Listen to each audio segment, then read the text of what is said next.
Assalamu alaikum wa rahmatullahi wa barakatuh, ô âme en quête de vérité. Tu n'es pas ici par hasard.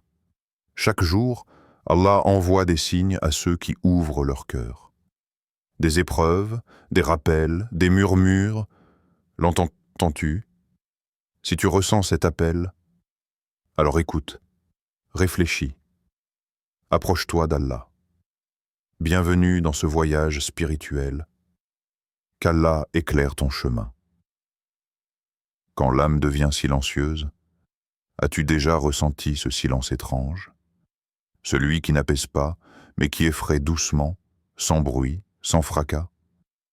Ce n'est pas le silence de la paix, c'est un vide, une absence, comme si une lumière familière avait quitté ta poitrine, comme si celui qui te parlait autrefois dans le calme de la nuit ne te répondait plus.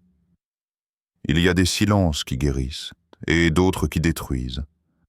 Celui dont je te parle, c'est celui où l'âme pleure, mais en silence. Elle ne crie pas, elle n'accuse pas, elle s'éloigne, doucement, presque dignement, parce que tu ne l'as plus écoutée. Il y a des moments dans la vie où l'on se sent entouré, et pourtant seul, où les prières deviennent mécaniques, où les larmes se tarissent, et où le cœur ne frissonne plus, même lorsqu'on entend le nom d'Allah. Ce n'est pas que ton cœur est mort, c'est que le Saint-Esprit s'est peut-être retiré, pas par caprice, mais par tristesse.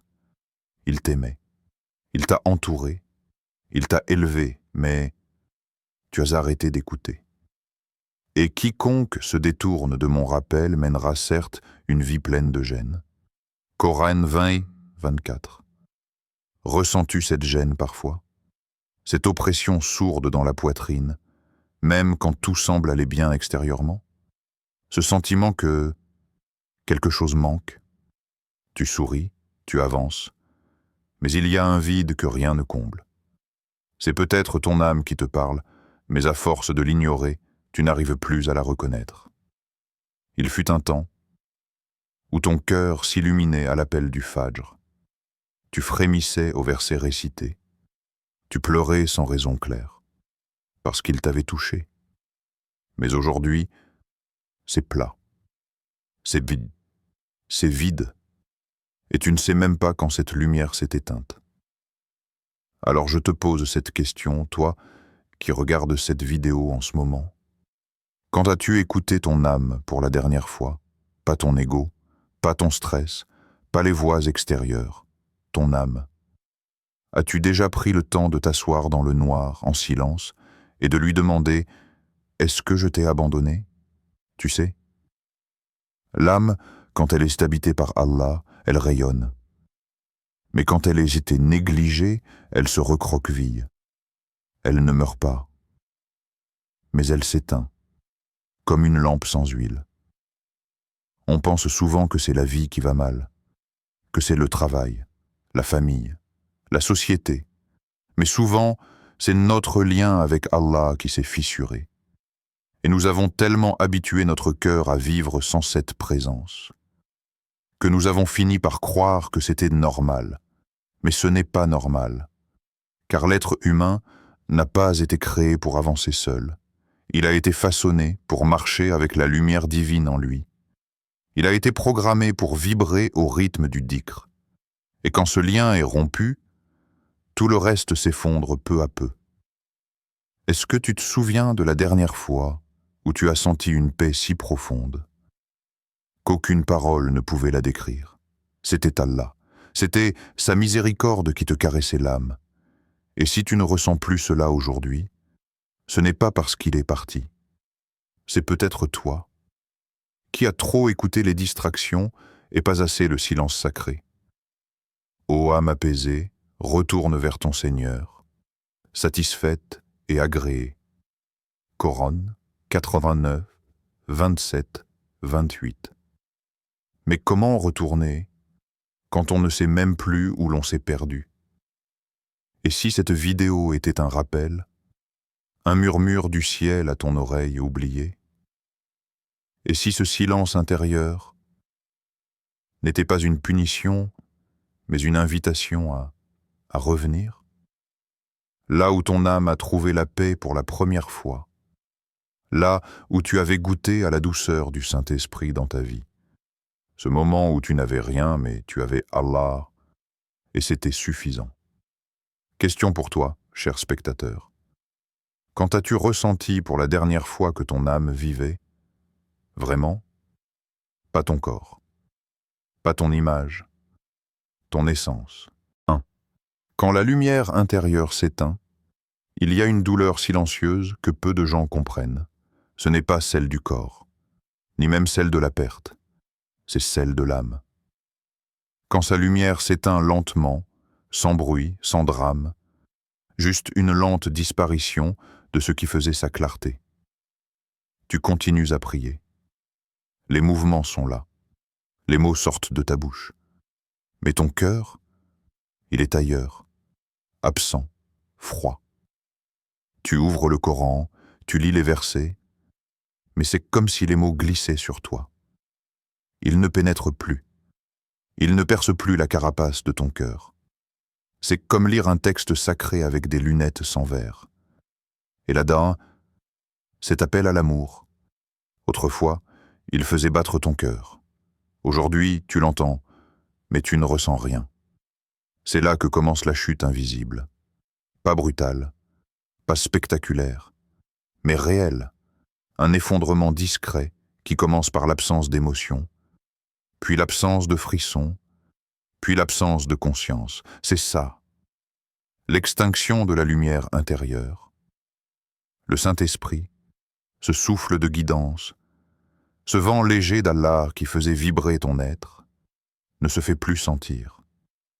Pas parce qu'il a été arraché, mais parce qu'il a été négligé, oublié, ignoré.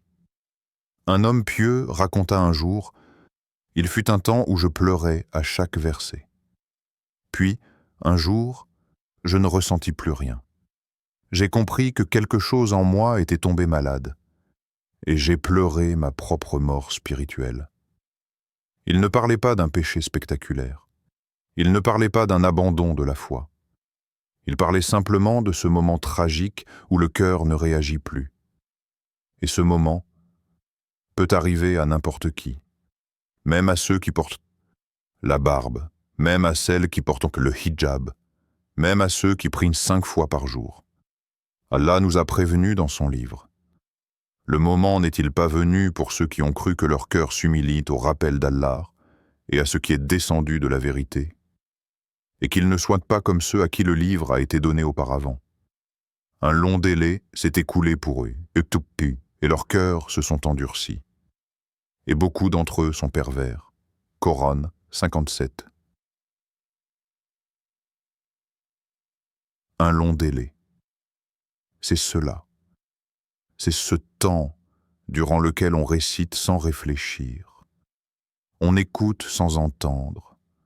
On vit sans ressentir. Et petit à petit, le cœur se durcit. Non pas comme de la pierre, mais comme une chambre vide, une pièce sans âme, où plus aucun verset ne résonne. Toi qui écoutes, toi qui regardes, ressens-tu encore quelque chose quand tu entends un verset? Ou est-ce que c'est devenu une simple mélodie, une habitude culturelle? On parle souvent de péché visible, mais il existe un péché plus profond, plus douloureux, plus destructeur. L'indifférence spirituelle. Quand tu ne fais plus attention à ton âme, quand tu marches, ris, manges, travailles, mais que ton cœur est en train de mourir, et que tu ne t'arrêtes même pas pour lui demander « Comment vas-tu aujourd'hui ?» Allah est le plus miséricordieux. Mais il est aussi juste.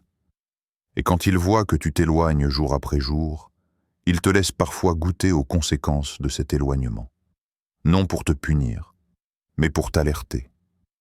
Le Saint-Esprit ne se retire pas par vengeance, mais par respect. Il te laisse avec tes choix, avec ton monde sans lui. Pour que tu comprennes, enfin, ce que c'est de vivre sans lumière. Et crois-moi, Il n'y a pas de souffrance plus grande que celle de vivre dans l'obscurité intérieure, alors qu'on a connu la lumière. Car celui qui n'a jamais goûté à l'amour d'Allah peut vivre sans y penser, mais celui qui l'a connu, qui a senti cette paix immense et qui l'a perdue, il sait. Il sait qu'il est passé à côté de l'essentiel. Question pour toi, maintenant. Ton cœur, est-il encore sensible à la parole d'Allah? Ou est-il devenu sourd aux appels du ciel? 2. Quand le péché ne dérange plus, il y a une alarme dans chaque cœur. Un système de sécurité spirituelle. C'est ce battement soudain, cette chaleur, ce serrement de poitrine. Ce n'est pas le stress, ce n'est pas la culpabilité humaine. C'est l'âme qui réagit à une transgression. C'est le Saint-Esprit qui frappe à l'intérieur doucement pour te dire « Non, tu sais que ce n'est pas toi ». Mais imagine un jour où cette alarme ne sonne plus. Tu mens et rien. Tu regardes ce qu'Allah a interdit et ton cœur est calme.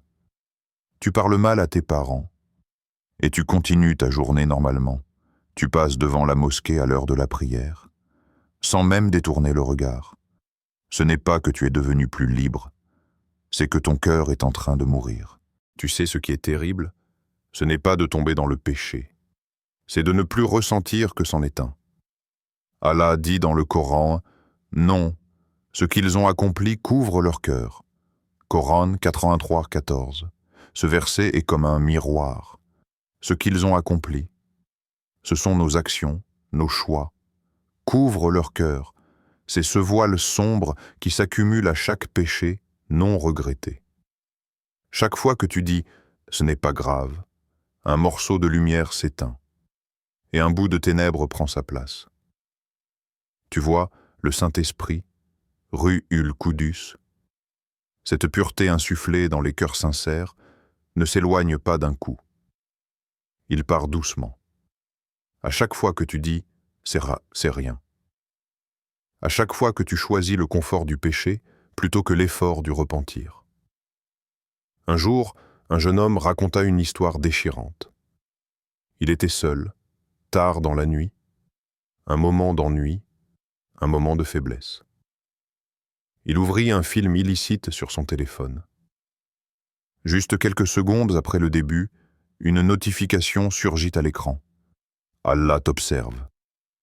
C'était une application de rappel islamique automatique. Mais cette simple phrase le frappa comme un éclair. Il éteignit tout, ferma son téléphone. Puis il pleura, longuement, silencieusement. Il raconta ensuite « Ce n'est pas la honte qui m'a brisé, c'est la peur que le Saint-Esprit me quitte pour toujours. » Tu vois la différence entre ce jeune homme et quelqu'un d'autre qui aurait continué à regarder en disant simplement « Personne ne me voit ». Ce n'est pas le péché qui te détruit, c'est l'indifférence face au péché.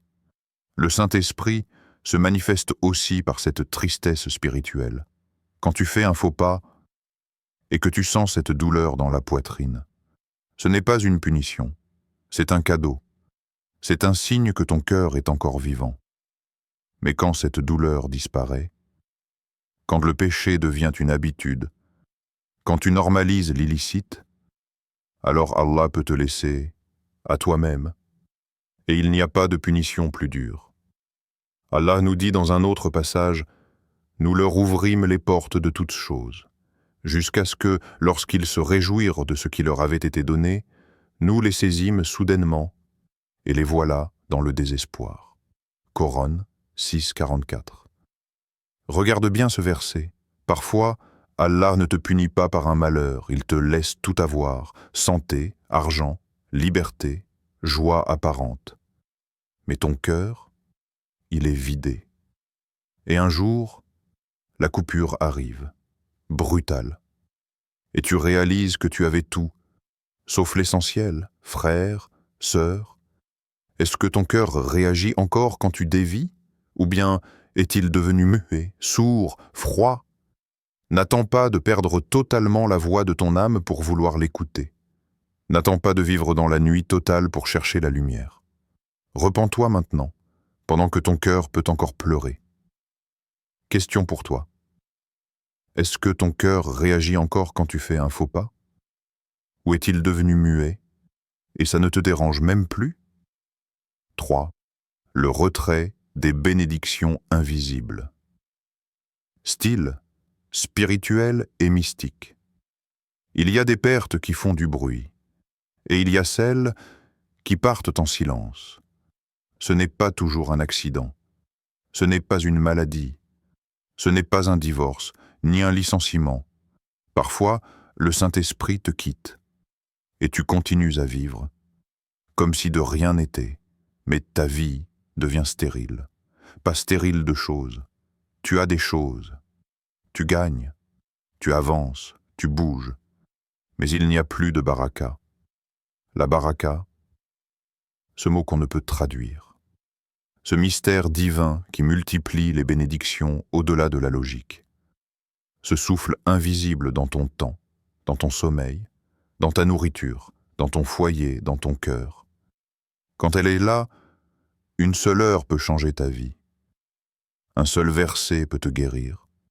Une seule nuit peut suffire pour renaître. Mais quand elle est retirée, tu travailles 10 fois plus pour recevoir 10 fois moins. Tu cherches la paix partout, sauf là où elle était, dans ta connexion avec Allah. Allah dit dans le Coran, « Ceux qui ont cru et dont les cœurs se tranquillisent à l'évocation d'Allah. » N'est-ce point par l'évocation d'Allah que se tranquillisent les cœurs? Coran 13, 28. C'est ce verset que certains savants ont interprété en disant « Allah rend stérile la vie de celui qui s'éloigne de lui. » Pas stérile dans l'apparence, mais dans la substance. Tu peux avoir un compte bancaire plein, mais un cœur vide, un lit immense, mais des insomnies, un entourage riche, mais une solitude écrasante. Et tu sais ce qui est étrange? Parfois, on ne se rend même pas compte qu'on a perdu la baraka, parce qu'on est trop occupé à courir, pour ne pas entendre le silence qui nous habite. Histoire inspirante. Une femme raconta un jour, « Avant, quand je priais la nuit, mes enfants dormaient paisiblement. Il y avait une paix mystérieuse dans la maison, comme si une lumière invisible veillait sur nous. Mais avec le temps, j'ai commencé à délaisser Qiyam, à m'endormir épuisé, sans prière, sans rappel. Et un jour, mes enfants ont commencé à pleurer sans raison, chaque nuit. L'agitation, les cauchemars, les tensions. J'ai compris. Ce n'était changé au pape. Et enfant qui avait pangé. C'était la paix d'Allah qui avait quitté notre foyer. Quand le Saint-Esprit se retire, ce ne sont pas toujours des flammes qui brûlent ta maison. Parfois, c'est juste la lumière qui s'éteint. Et tu vis dans l'obscurité, sans même t'en rendre compte. La baraka, c'est ce parfum divin que seul Allah peut insuffler. Tu ne peux pas l'acheter, tu ne peux pas la voler, mais tu peux la perdre si tu oublies celui qui la donne. Et parfois, ce que tu appelles manque de productivité, ce que tu crois être une malchance, ce que tu ressens comme une pression permanente, n'est autre que l'absence de bénédiction. Tu cherches 1000 solutions extérieures, un nouveau job, une meilleure gestion du temps, plus d'heures de sommeil, des conseils en ligne, mais ton cœur sait, ton âme sait, la vérité est ailleurs, tu as abandonné quelque chose, une habitude spirituelle, une proximité, une offrande silencieuse que tu faisais à Allah et que tu as remplacée par la course de ce bas monde. Question à toi maintenant. Y a-t-il quelque chose que tu faisais, qui apportait paix et lumière chez toi, mais que tu as abandonné? Un petit acte qui ouvrait les portes du ciel, une connexion qui attirait les anges chez toi. Cherche-le, retrouve-le, réactive cette baraka perdue. Car parfois, le véritable signe que le Saint-Esprit est mécontent, ce n'est pas le chaos. 4. la résistance au rappel spirituel. Il existe un moment effrayant dans la vie spirituelle d'un être humain. Ce n'est pas quand il tombe dans le péché, ce n'est même pas quand il s'éloigne, c'est quand il devient insensible. Tu écoutes une khoutba bouleversante. Le prêcheur élève la voix. Il parle d'en haut, de paradis, de la mort, de la rencontre avec Allah. Autour de toi, les gens pleurent, ils frissonnent, mais toi, rien. Tu lis un post, un message qui, en d'autres temps, t'aurait secoué. Un rappel du Coran, une parole du prophète. Tu sais que c'est puissant, tu comprends que c'est vrai, mais il n'y a aucun impact sur ton cœur. Et ce silence intérieur n'est pas la paix, c'est la paralysie. Le Saint-Esprit souffle des rappels dans les cœurs, des murmures de guidance, des secousses douces pour te réveiller. Mais quand tu les ignores trop souvent, quand tu repousses trop de fois les invitations d'Allah, il arrive un moment où même les rappels les plus puissants glissent sur toi comme la pluie sur du béton. Allah décrit ce phénomène dans le Coran, et quand on leur récite nos versets clairs, ceux qui ne croient pas disent à ceux qui croient, lequel des deux groupes a une meilleure situation et une plus belle compagnie? Coran 19, 73. Ils entendent, mais comparent. Ils écoutent, mais argumentent. Ils reçoivent les versets d'Allah, mais cherchent encore des distractions pour ne pas changer. Et parfois, cette résistance n'est pas consciente. C'est le cœur lui-même qui a mis en place des mécanismes de défense, un mur invisible, une armure contre l'émotion, parce qu'il en a trop reçu, sans jamais se laisser transformer. Histoire inspirante. Un homme raconta un jour « Je me suis rendu dans un cimetière avec des amis. On a écouté un rappel sur la mort. Un de mes anciens amis s'est effondré en larmes. Mais moi, je ne ressentais rien. Aucune peur, aucun choc. Et c'est ce soir-là que j'ai compris. Mon cœur n'était pas seulement dur, il était enfermé. Dans une cage que j'avais moi-même construite. Chaque péché ignoré, chaque rappel repoussé, chaque émotion refoulée, était une brique.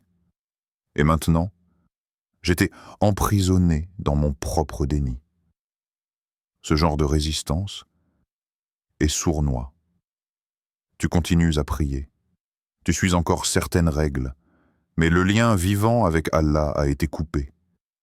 Et la chose la plus effrayante, c'est que tu peux apprendre à vivre sans frisson spirituel. Tu peux t'habituer à cette absence d'élan, à cette foi mécanique. Tu peux devenir un automate religieux. Tu fais les bons gestes, tu dis les bons mots, mais ton cœur est ailleurs.